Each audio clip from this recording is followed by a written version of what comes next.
Y hemos comenzado con el principio más importante, ¿no es cierto? El más importante de todos, el fundamental, esencial. Ya, vamos adelante entonces. Pasamos. Aquí están los principios una vez más, ¿no es cierto? Estamos considerando la autoridad y soberanía. Luego vamos a pasar a la individualidad, autogobierno, carácter cristiano, mayordomía, siembra y cosecha, unidad y unión. Pero de todos estos quiero recalcar, el más importante es el número 1. Ustedes se van a dar cuenta que su comprensión, que la luz que el Señor pueda poner sobre este tema es vital, ¿no es cierto? No solo para la educación cristiana, para la vida en general. Muy bien, vamos adelante entonces. Haremos una breve recapitulación. Siempre recapitulamos para que las cosas se nos queden grabadas, ¿no es cierto? Eso es importante. Que no se quede en el papel, sino que esté presente en nuestra mente y en nuestro corazón. Principio de autoridad y soberanía. Pasamos. Autoridad, ¿no es cierto? Autoridad. Hemos visto dos aspectos en la autoridad. El primero es este, que hay dos dimensiones, ¿no es cierto? Una autoridad es una función, ¿no es cierto? Un derecho, una facultad de mandar o gobernar a personas que están, lógicamente, ¿no es cierto?, subordinadas. Pero no solo es esa facultad, sino también aquí está un detalle clave, ¿no es cierto? Es la persona que tiene esta facultad de mandar o gobernar. Primera cosa entonces que debe quedar clara: autoridad es persona y es facultad, función. Pasamos. Ahora, como consecuencia lógica, ¿no es cierto?, el ejercicio de la autoridad, ¿qué implica? Genera obediencia o desobediencia. Ahora, habíamos visto que en la vida cristiana pueden darse las dos, ¿no es cierto? No solamente la obediencia. Hay situaciones en las que puede haber una desobediencia espiritual, podemos llamarles entre comillas, ¿no es cierto? Por una parte, ¿no es cierto?, hemos visto eso. Ya, vamos adelante. Entonces, una primera faceta en el principio de autoridad. ¿Ya? Vamos a ver, el número 1. Hay dos grandes facetas. Y esta vez voy a comenzar con la segunda parte de la autoridad que habíamos visto a lo largo de este curso. Quiero comenzar con esa primera faceta. Veremos al siguiente. Entonces, hemos considerado esto, ¿no ven? Romanos, que habla de la autoridad. Romanos capítulo 13. En el versículo 1 dice: sométase toda persona a las autoridades superiores, porque no hay autoridad sino de parte de Dios. Vean, qué cosa, ¿no? Todo lo que se conoce como autoridad, ¿de dónde viene? De parte de Dios. Ese es el origen de la autoridad. No hay autoridad sino de parte de Dios. Y las que hay, ¿no es cierto?, por Dios han sido establecidas. O sea, las autoridades han sido establecidas por Dios. Ya. Romanos 13:1, fundamental. Pasamos. Aquí está el griego escritural, ¿no es cierto? Dice lo mismo, pero puede haber algún detalle complementario, ¿eh? Dice: toda persona a las autoridades superiores, a las exusías, dice, ¿no?, superiores, a las superautoridades, sométase. Porque no hay exusía, no hay autoridad, sino por Dios. En el original dice: sino por Dios. No hay autoridad sino por Dios, sino puesta por Dios, se sobreentiende. Y las que existen, todas las autoridades superiores, por Dios ordenadas están, ¿no es cierto? Están ordenadas por Dios. Ya, eso creo que está más claro. Avanzaremos un poco. Romanos 13:2 dice: de modo que quien se opone a la autoridad, a lo establecido por Dios, resiste. Y los que resisten, estos que resisten, ¿no es cierto?, acarrean condenación para sí mismos. Ese es Romanos 13:2. Veremos el griego un poquito, a ver si nos da un poco más de luz. Dice: de modo que el que antitasómenos, el que habíamos dicho, ¿no? El que hace una antítesis a la autoridad. Ahí está.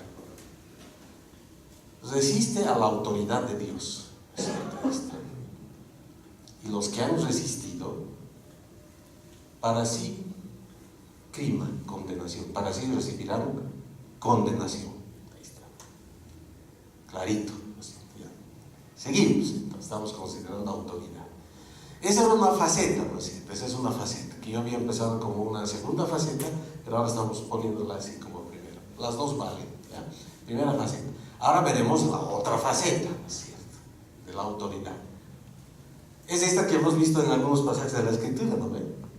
Ya no vamos a ver el contexto, ya lo hemos revisado, estamos resumiendo nomás, dice, en el versículo más importante, dice, respondiendo Pedro y los apóstoles dijeron, es necesario obedecer a Dios antes que a los hombres, ¿no es cierto? Porque las autoridades no querían que compartan la palabra, ¿no ven? Entonces ellos hacen una desobediencia, ¿no es cierto? Dicen, no, a ustedes no les vamos a obedecer, primero vamos a obedecer a Dios. Entonces hay lugar a la desobediencia, ¿no es cierto? Si es que esta desobediencia implica obediencia a la autoridad de Dios. Eso es muy importante de enseñar, ¿cierto? Cuando se enseña obediencia, cuando se enseña obediencia en los grados más básicos, hay que enseñar esto, ¿no es cierto? No solamente niños siempre sean obedientes, ¿no es cierto? Esa es una faceta. Puede haber lugar a la desobediencia, ¿cierto? Siempre que esto implique primero obediencia a la autoridad de Dios. Esa es la cosa. Y ya, vamos adelante. Seguimos. Entonces yo había dicho que aquí aparentemente había una contradicción, ¿no ven? ¿Será que Pedro y los apóstoles estaban en una autoridad de resistencia a la autoridad, ¿no es cierto? Una posición de resistencia a la autoridad. Si fuéramos así, bien apegados al versículo, ¿no es cierto? Diríamos, no, pues entonces Pedro tiene nomás condenación, los apóstoles igual estarían condenados porque están resistiendo a la autoridad, ¿no ve? Aparentemente. Y era la autoridad de los judíos, ni siquiera era de los romanos, ¿no es cierto? Eran los líderes judíos que les estaban diciendo que no compartan de Jesús. Entonces habíamos formulado así como una cuestión ahí. Ya, vamos. Ahora, para aclarar un poco esto, para tratar de entender, espero que no les confunda más, pero hemos tratado de graficar así la cosa.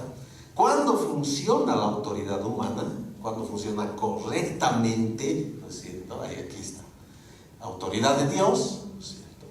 Entonces la autoridad de Dios instituye a la autoridad humana, ¿no es cierto?, sujeta a la palabra de Dios, a la voluntad de Dios, ¿no es cierto? Entonces sí, ese es un funcionamiento correcto de la autoridad. Ya hemos visto esto, ¿no ven? Ya. Tenemos la siguiente. Pero ¿qué pasa? ¿Qué ha pasado en el tiempo, no? En todos los tiempos, ustedes saben, desde el Edén, desde el huerto de las delicias en realidad, ¿no ven? ¿Qué ha pasado? La autoridad humana tiende a hacerse autónoma, ¿no ven? Entonces desecha la autoridad de Dios. Este ya es un mal funcionamiento de la autoridad. Si el que está puesto por autoridad no escucha el mandato de Dios, la palabra de Dios, entonces esa es una autoridad humana autónoma, ¿cierto? Y hay que considerar al ser humano como ser autónomo, ¿no es cierto? A veces se habla de la autonomía, pero en cuanto a la autoridad hay que tener mucho cuidado. El ser humano es muy cambiante, ¿no es cierto? Muy cambiante, desde su constitución biológica, es cambiante. Entonces, hay mucho peligro en considerar una autoridad humana por sí sola, en su perspectiva, fuera de la autoridad de Dios. Ya. Veremos unos ejemplos que ya los hemos considerado. Vamos a la siguiente. Por ejemplo, aquí podemos llamarle concordancia, ¿no es cierto? Hay una correcta función de la autoridad, fíjense. Ahí está la autoridad de Dios. Entonces la autoridad de Dios está de acuerdo con que se deben compartir las palabras de Jesús, ¿no es cierto?, del verbo, del Dios hecho carne. Ahí está. Por lo tanto, esa autoridad que está de acuerdo en que se comparta la Escritura, Fíjense que hay concordancia con el desarrollo de la autoridad humana. Ahí está, eso es. Primera cosa, ¿no? Una situación de concordancia entre la autoridad de Dios y la autoridad humana. Vamos a la siguiente situación. Discordancia, ¿no es cierto? No hay acuerdo. Y esto es lo que le pasó a Pedro, ¿no ve? Aquí está. Tenemos la autoridad humana autónoma, ¿no es cierto? Desecha, pone por debajo la autoridad de Dios. Entonces se les ocurre a los líderes judíos de que Pedro y los apóstoles no compartan acerca de la doctrina de Jesús. Ahí está. Entonces la autoridad ordena no compartir, ¿no es cierto? Por tanto, ya hay discordancia. Por eso es que Pedro rápidamente reaccionó, ¿no es cierto? Y dijo, no señores, a ustedes no les vamos a obedecer. Serán autoridad, ¿no es cierto? Pero no les vamos a obedecer porque ustedes están saliendo, están en discordancia con la autoridad de Dios. Fundamental, ¿no es cierto? Ya, vamos adelante. Otra situación de concordancia, otro ejemplo, la preservación de la vida de los niños que habíamos visto, ¿no ve? Y qué vigente el tema en la actualidad, ¿no ve? Con esto del aborto y cuestiones, fíjense, ahí está. Autoridad de Dios. Cuando hay concordancia, cuando la autoridad de Dios está de acuerdo en preservar la vida de los niños, ¿no es cierto? Y por tanto la autoridad humana es concordante con el desarrollo de Dios, de la autoridad delegada por Dios, ¿no es cierto? Entonces se preserva la vida de los niños. Esa es la voluntad de Dios. Cuando hay discordancia, pasamos a la siguiente. Ahí está. Discordancia, matar a los niños, ¿no ven? Ya hemos visto eso en el pasaje correspondiente a lo largo de este curso, ¿no ven? Entonces, matar a los niños. Eso ha ocurrido desde el principio, desde que las autoridades se enteraron que iban a ser Jesús, ¿no es cierto? Igual, ¿no? Que matar a los niños para que no haya otro rey en Israel, había que matarlo a Jesús. Así. Y se ha repetido a lo largo de la historia. Desde los relatos del Antiguo Testamento, matar a los niños. No, Señor, no es cierto. Entonces la autoridad humana se ha hecho autónoma, se desecha la autoridad de Dios, hay que matar a los niños, por lo tanto hay discordancia.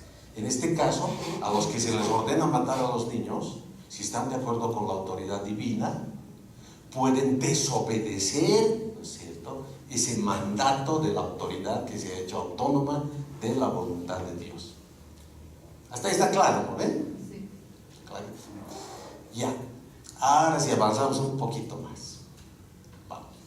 Hemos considerado algunos ejemplos, ¿no ven?, de gente que ha influido mucho en el desarrollo de lo que ahora vivimos, ¿no es cierto?, de la modernidad, del desarrollo intelectual, etcétera, etcétera. Entonces, por ejemplo, este señor Maquiavelo, el príncipe, ¿no es cierto?, hemos hablado de él bastante.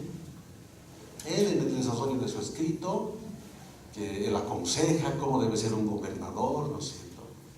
Y este señor dice, la moral cristiana es inapropiada, dice, para el príncipe que desee mantener un control firme del Estado. Él estaba aconsejando acerca de la autoridad del Estado, ¿eh?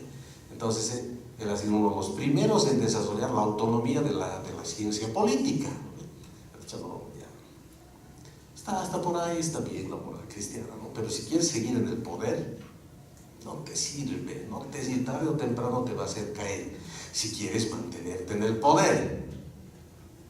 Y si ustedes consideran todo el desarrollo político en nuestro medio y en todo el mundo, parece que esto funcionara lo más, ¿no ve?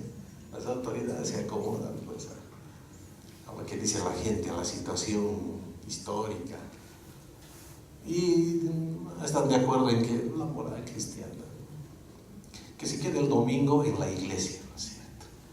Estos curas, estos pastores, que no se metan a la vida diaria, que hablen nomás en sus iglesias, está bien, ¿eh?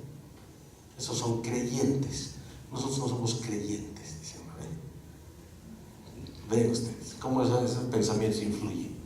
Entonces, bajo este análisis que estamos haciendo, se está desechando la autoridad de Dios, por lo tanto la autoridad humana se hace una vez más autónoma. Eso es. Otro ejemplo, veremos el siguiente. También hemos considerado a este señor Thomas Hobbes, ¿no es cierto?, con su obra El Leviatán. ¿No recuerden ustedes? Él dice algo parecido, ¿no ven? Él dice, la sociedad y el gobierno no son naturales, dice, ¿no? ni impuestos por Dios. Vean que este señor ya habla de imposición de Dios. Qué interesante, ¿no? En su mente ya, como que se está imponiendo. Ustedes recuerden que el Evangelio, hemos dicho ya hace tiempo, no es imponible. ¿Ve? El Evangelio cautiva la mente y el corazón. El Evangelio no se impone. El colegio no impone el Evangelio. ¿Ve? La cosa no es a la fuerza, ¿no es cierto? Es Dios que cautiva el corazón y uno dice, sí Señor, yo te quiero seguir. ¿No ve? No es imponible, no es forzoso. Entonces él piensa así. Entonces al decir esto, ve lo mismo, ¿no? Si analizamos bajo este esquemita, se está desechando la autoridad de Dios, por lo tanto la autoridad humana se hace autónoma. Peligrosa, ¿no es cierto? Peligrosa en la historia, tantos ejemplos graves. Ya, vamos adelante. Entonces, esto es lo que podemos denominar, ¿no es cierto?, el origen de la caída, ¿no ve? Lo que el diablo le habla a Eva. Recuerden, ¿no? ¿Qué le dice? ¿Qué le dice? ¿Qué le dice el diablo a Eva? ¿Cómo le dice? Que no iba a morir. ¿Le hace dudar de la autoridad de Dios? ¿Acaso le dice? No, no van a morir. Fíjense cómo el diablo se está oponiendo a la palabra. No, no van a morir, sino que más bien van a abrir sus ojos. Fíjense qué cosa seria, ¿no? Ahí está la caída.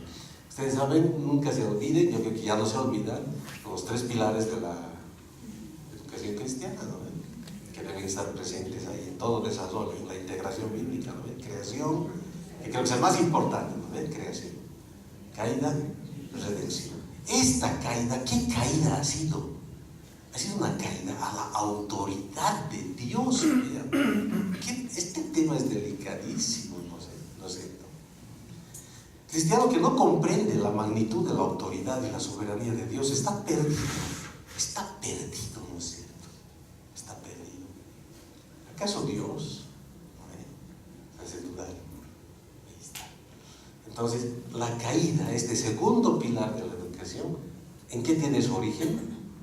En esta antistecontes, ¿no? En esta oposición a la autoridad, ¿no es cierto? En otra formulación que se opone a la autoridad. Eso es.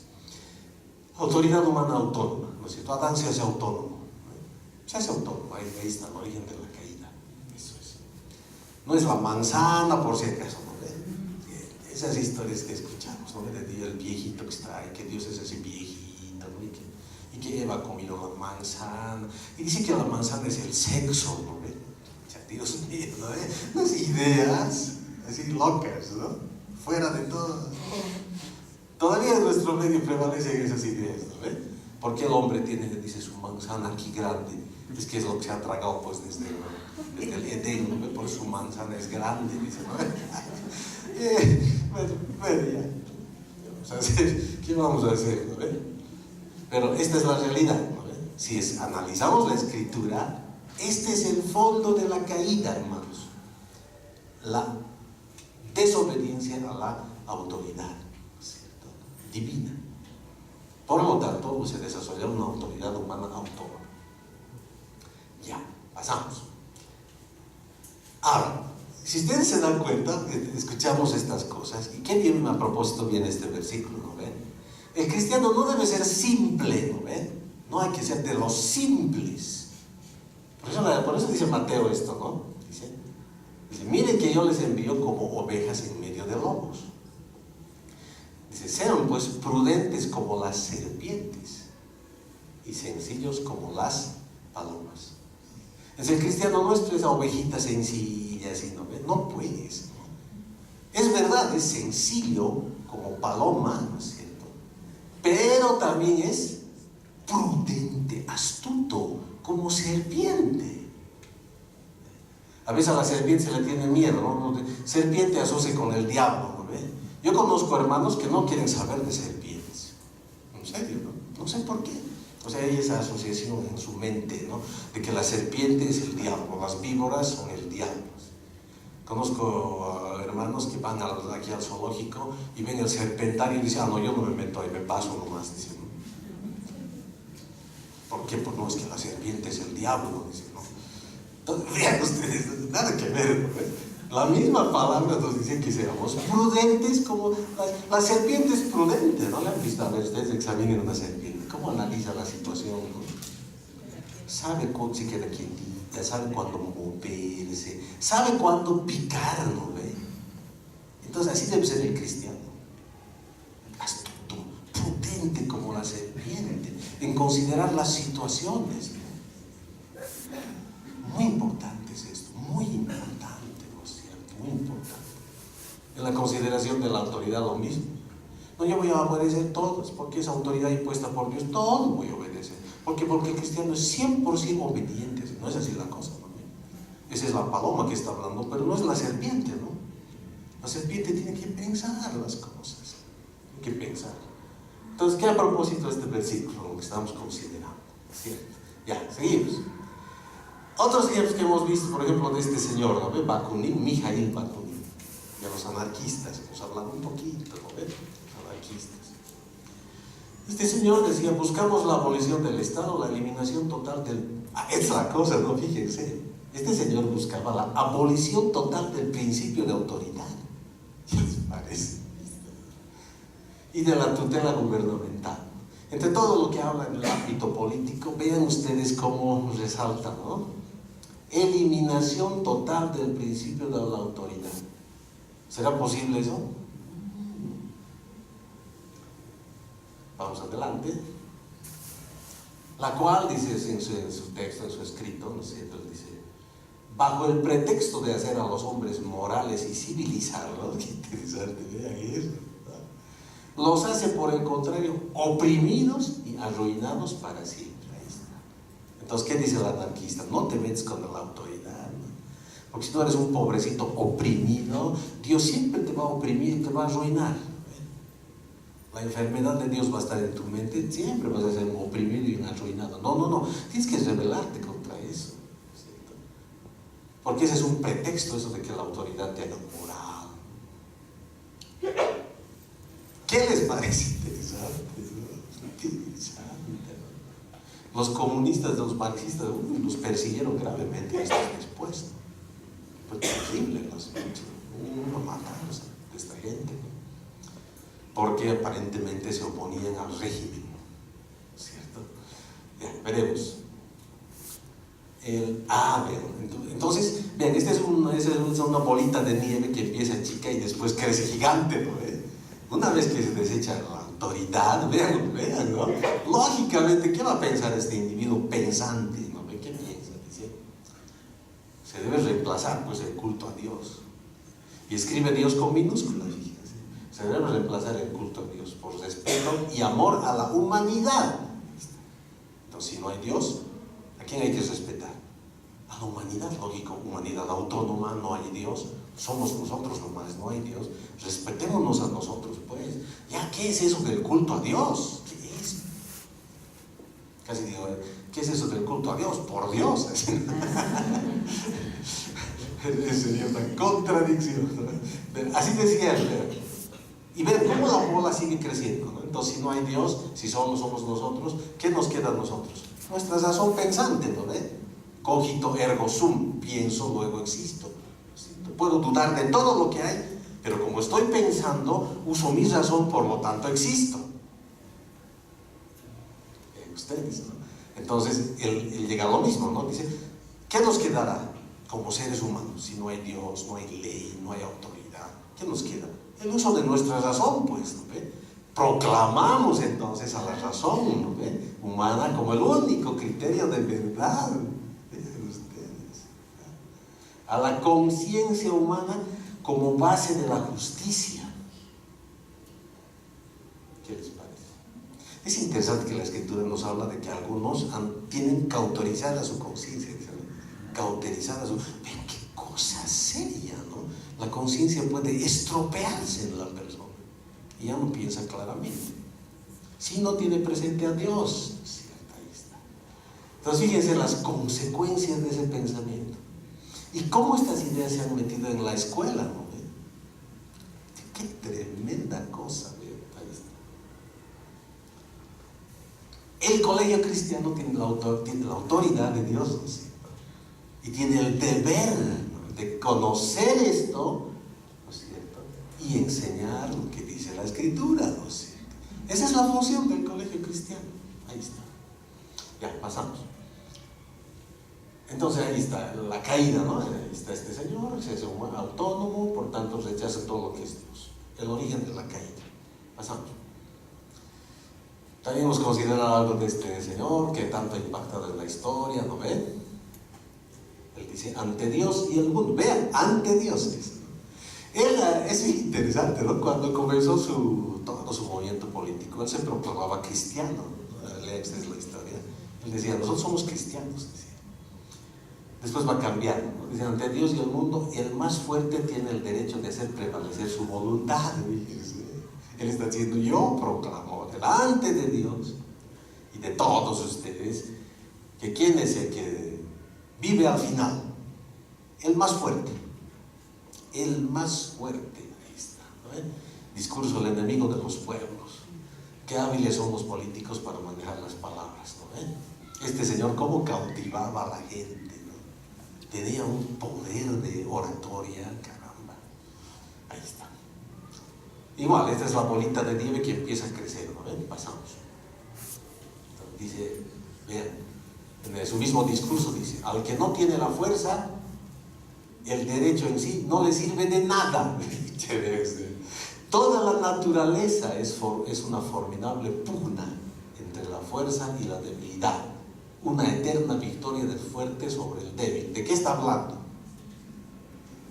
Está hablando del principio de la preservación del más fuerte, ¿no? Eso es, vean, ahí está. Entonces nos damos cuenta, ¿no? Si sale Dios de la escena, entonces entre nosotros, ¿qué hacemos? Nos comemos unos a otros, ¿no ve? Homo homini lupus, el hombre es el lobo del hombre. Todos se serruchan en el piso, ¿no ve? ¿Y quién queda en el cargo? El que habla más fuerte, ese queda. El que es más fuerte, el que cree que es más fuerte. Entonces, muy bien, pasamos. Por lo tanto, otra vez ahí se ve la caída, ¿no ve? Se desecha a Dios, autoridad humana autónoma, y la autoridad empieza a funcionar autónomamente. Entonces, ¿qué le decían todos los generales a Hitler, toda su cúpula, su estado mayor? ¿Qué le decían? Obedecemos las autoridades, las órdenes, ¿no? Obedecemos sus órdenes, matamos a esta gente, por obediencia a la autoridad. Fíjense ustedes. Ya, vamos un poquito más adelante, tenemos que llegar a la soberanía.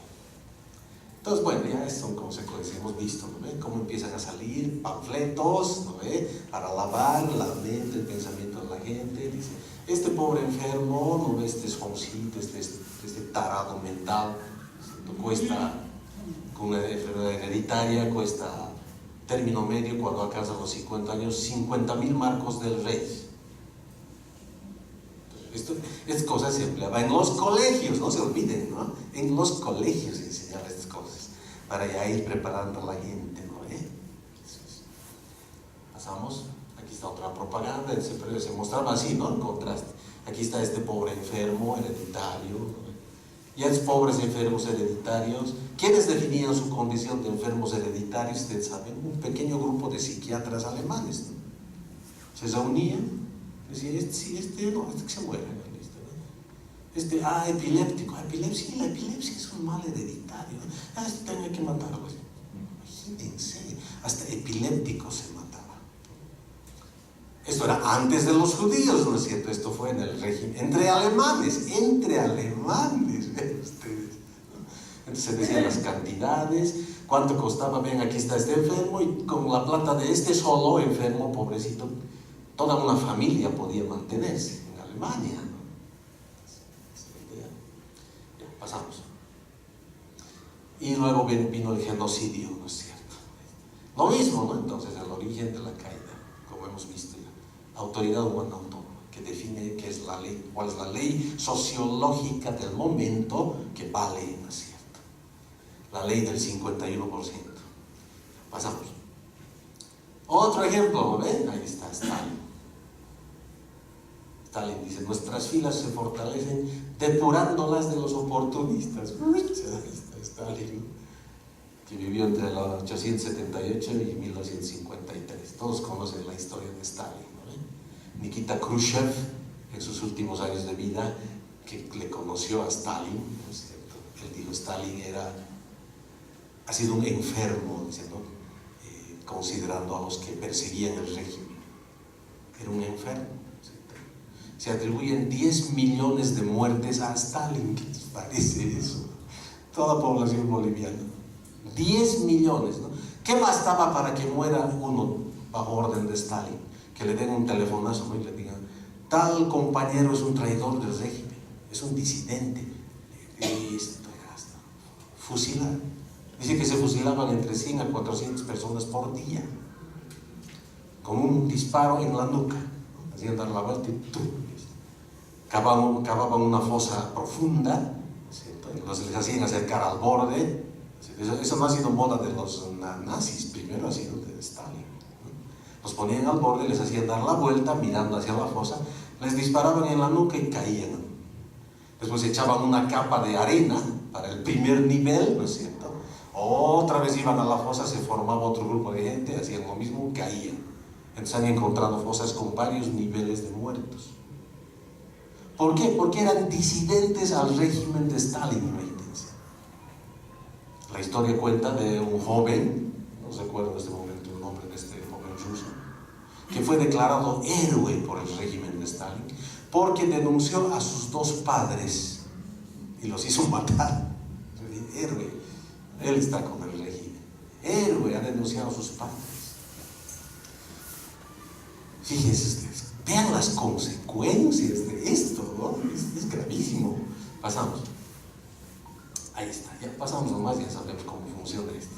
Ya, entonces, ahora sí, entraremos a la soberanía. Hemos hecho una recapitulación, pero trataremos de entrar a la soberanía. La anterior vez habíamos quedado, ¿no?, en que eso iba a ser el siguiente capítulo de la novela. Entonces, ahora sí entramos, hermanos, ¿ya? Soberanía, ahí está, soberanía de Dios, que es parte de este primer principio. Juntos van, autoridad y soberanía, ¿no es cierto? El cristiano que no considera la soberanía de Dios está perdido, está perdido. Ya, pasamos. Un poquito de la etimología veremos de la palabra soberanía. Viene esto es del latín, es superanía, super, que está encima. Hay alguien que está encima. Eso es. Anus, procedencia. Hay algo que procede de encima. Eso es lo que está tratando de decir la palabra, ¿no? Y es el sufijo final, nada más. Algo que viene de encima. Eso es soberanía. Vamos adelante. ¿Qué es la soberanía entonces? Si tratamos de definirlo, es una cualidad que tiene el soberano, es decir, aquel que tiene autoridad sobre todos y sobre todo lo demás. ¿Habrá alguien así que tiene autoridad sobre todo y sobre todos los demás? Ahí está. Pasamos. Sí, Señor, Dios. Dios. En el principio, Dios, dice la Biblia. La Escritura no comienza tratando de fundamentar la existencia de Dios, no se da por hecho la existencia de Dios. En el principio, Dios. Entonces, Dios gobierna el universo entero, ¿no es cierto? Y otra cosa fundamental para la educación, vean, Dios es el centro de todas las cosas. No es el hombre, es Dios.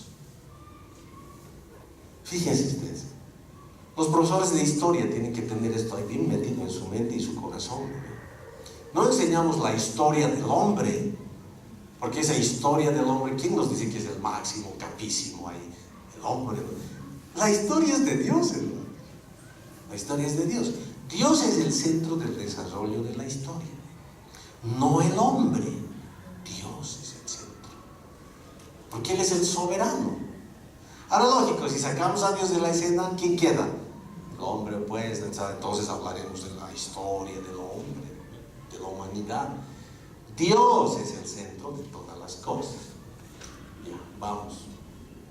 Entonces, siendo Dios, vean ustedes, siendo Dios, ¿cierto?, ejerce autoridad en toda su creación. En tal ejercicio de autoridad, Vea qué cosa, ¿no? Dios delega, ¿no es cierto?, autoridad subordinada en el ser humano. Si es que existe Dios, ¿no ve? Fíjense. Por eso dice la Escritura, ¿no? Entonces dice, ¿tú consideras que Dios existe? Entonces cree pues que Él está ahí presente, dice. Crea que le hay, dice. Crea que Dios está presente. Esa es la soberanía. Ahora vean ustedes que no dice ejerció autoridad. Ejerce autoridad. Y Dios está presente, hermanos. Pasamos. Ya, tenemos tiempo, ¿no? Todavía, un poquito ya. Esto consideraremos en cuanto a la soberanía de Dios. Vean, este pasaje es clave, fundamental, muy bonito, muy gráfico, ¿ven? Ya no vamos a leer la Biblia, lean por favor luego este pasaje y los versículos anteriores y los posteriores para ver el contexto, ¿no? Pero es básicamente cuando el Señor está haciendo sanidad, ¿no es cierto?, que viene este centurión, ¿ven? Y sus palabras son pues grandes de este centurión, ¿no? Le dice, habla con Jesús y le dice: Jesús, no soy digno de que entres bajo mi techo, pero di la palabra y mi siervo será sano. Si nos quedáramos ahí, ustedes no se olviden nunca considerar versículos aislados, ¿no? Nunca considerar versículos aislados. Y son versículos, no son versos. A veces ustedes van a escuchar, busquen el verso tal, no es un poema, ¿no? Son versículos.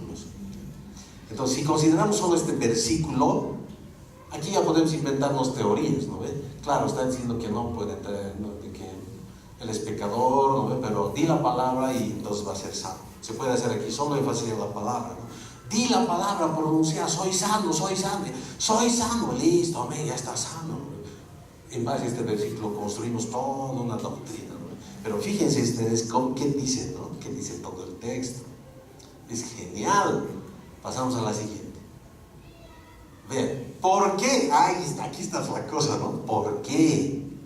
Dice este centurión, dice, vean lo que dice. Dice, porque también yo soy hombre puesto bajo autoridad. ¿Qué les parece? Genial lo que le dice el centurión a Jesús. Y tengo soldados bajo mis órdenes. A este digo, ve y va, y al otro ven y viene, y a mi siervo hace esto y lo hace. Vean ustedes que cuando este centurión, muy hábil, ¿no es cierto?, ¿cómo llega al corazón de Dios? Está buscando sanidad. ¿Y de qué le habla? Le habla de autoridad. Le dice, también, fíjense, la palabra clave aquí, por eso la he puesto ahí así, ¿no?, en cursiva. También yo soy hombre puesto bajo autoridad. ¿Qué quiere decir eso? ¿Cuál es aquí el lenguaje que no está escrito y que está incluido? ¿Cuál es la idea incluida?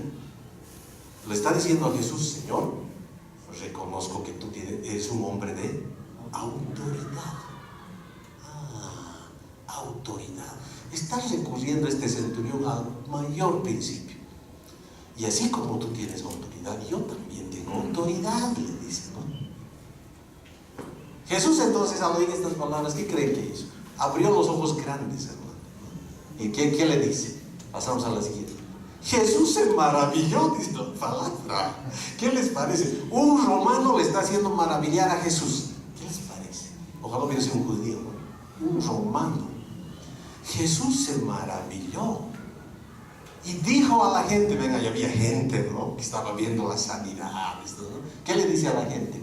Ni aún en Israel he hallado tanta fe. Palabras para aprender, hermanos, y nunca olvidarse. Ven, se está hablando de la autoridad. Y Jesús, ¿qué dice del romano? Este es un hombre que tiene más fe que todo Israel, porque en su corazón está reconociendo principio de autoridad. Vean ustedes. Pasamos. Entonces la pregunta es clave, ¿no? Dice, ¿por qué el centurión tenía más fe que cualquiera en Israel? ¿Por qué? Porque este centurión él mismo vivía bajo una estructura de autoridad, ¿no? Y percibía que el reino de Dios operaba en la misma forma. Reconocimiento de la autoridad de Dios. Entonces el Señor se maravilla y luego hace un milagro de sanidad. No es que la sanidad es así nomás, Vean ustedes, están reconociendo fundamentos, ¿no es cierto? Aquí. Pasamos. Por lo tanto, podríamos decir, ¿no? Vean, a mayor conocimiento de la autoridad de Dios y de su forma soberana de operar en la tierra y el universo, mayor fe. ¿Quieres ser un hombre de fe, así verdadera fe delante de Dios, ¿no es cierto? Tienes que tener en tu vida, en el desarrollo de todos tus días, la autoridad de Dios. Eso es. El reconocimiento de la soberanía de Dios. Él sostiene todas las cosas, ¿no es cierto? ¿Por qué ahorita este edificio no se cae? No, es que los ingenieros son así cristianos, muy capos, por estar firme el edificio, ¿no? Claro, es verdad. Pero en fin de cuentas, ¿por qué no se cae el edificio? Porque Dios no quiere, hermanos. Eso es. Él está desarrollando su soberanía cada momento, ¿no ven? No es que un día Dios hizo la creación, dijo, chao, chao, mis nietecitos, me voy. No pues, ¿no ven? Él está presente, Él está presente. Desarrolla su soberanía, su autoridad. Todo está puesto en su lugar porque Él quiere. Todo está en el sustento, en su lugar y funcionando porque así es la soberanía de Dios. ¿No ven? Pasamos. Entonces, ya terminaremos. Por eso es que Dios tiene este derecho de hablar así, ¿no ve? ¿Qué dice Dios? Isaías 45, 5, 6. Con eso vamos a terminar, ¿no? Dice, ¿qué dice Dios? Yo soy Jehová. Ahora usted sabe que en el nombre de Dios están añadidas con vocales, ¿no ve? El nombre de Dios es impronunciable, ¿no es cierto? Porque es IHBH, ¿no ve? El tetragramatón. Yo soy, ese es el nombre de Dios, ¿no? A ver, pronuncien ustedes, ese es el nombre de Dios. Entonces dice, yo soy, dice Dios, ¿no? Por eso es que hay algunos que por respeto, ¿no? Que ni siquiera le quieren escribir Dios, ¿no? Él dice, yo soy Jehová. O sea, se le han aumentado las vocales para que se pueda pronunciar, ¿no? En español. Yo soy Jehová, dice, ninguno más, dice. Ahí. No hay Dios fuera de mí. Para que se sepa desde el nacimiento del sol y hasta donde se pone, porque no hay más que yo. Yo, Jehová, y ninguno más que yo. Es resaltado en amarillo el yo, vean ustedes. Ahí está. Yo. ¿Qué yo-yoyero Dios, no? Yo. ¿Tiene derecho? Tiene, pues es Dios. Él sí puede ser ególatra, ¿no ve? Porque es Dios. Yo, Jehová, dice. Esa es la soberanía de Dios. Pasamos. Dios dice, vean lo que dice Dios. Que formo la luz y creo las tinieblas. Ojo, no me he comido los acentos. No dice que formó la luz y creó las tinieblas. ¿Qué dice Dios? Que formó permanentemente, también hoy día, ¿no es cierto? 18 de agosto. Dios, yo estoy formando la luz y creo las tinieblas todo el tiempo.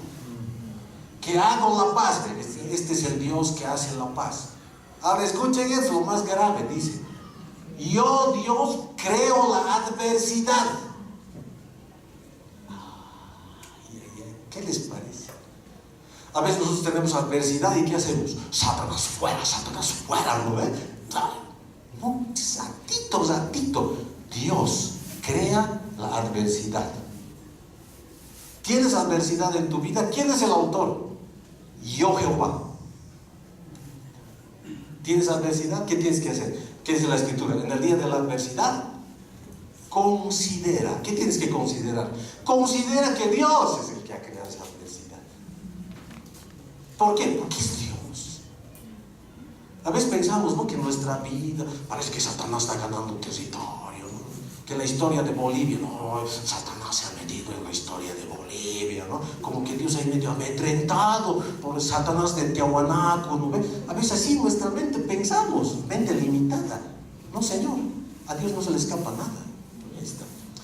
Yo que formo la luz, creo las tinieblas, que hago la paz y creo la adversidad. Yo, Jehová, soy el que hago todo esto. ¿Qué les parece?